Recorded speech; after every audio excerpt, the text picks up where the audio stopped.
Good morning and welcome to GB Bullhound Tech Thoughts. It's September the 3rd and we have had an interesting week with some reports that we will talk about. We will start with our usual market update from Inge. Yes, and I'm apologizing directly for the bad sound and the video quality because I'm out traveling again. But getting back to the market, I think the market's been really positive this week on the back of Mr. Powell's comments around from Jackson Hole regarding tapering. I think he told the story that the market really wanted to hear. So it's really quite dovish, but at the same time, he's doing something to limit the cash outs from the Fed, which is really what the market wanted to hear. So it's been on a positive note the whole week, almost across the board. So this week we also had reports from two cloud companies that we are following closely. First, it was Zoom reporting a good 50% growth year over year, but the market wasn't happy. Even though they even guided for 30% growth for the next quarter, the market is of course a bit worried about tough COVID comps. But we still believe that Zoom is a tool that will be used going forward, and a lot of companies will continue to have a lot of phone meetings and also events.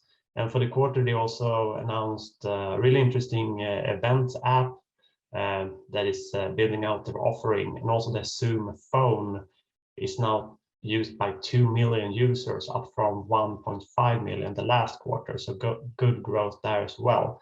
Share price was down 13% this week, and it's also down for the year. So a bit tough period for the stock, but long-term interesting stock to watch.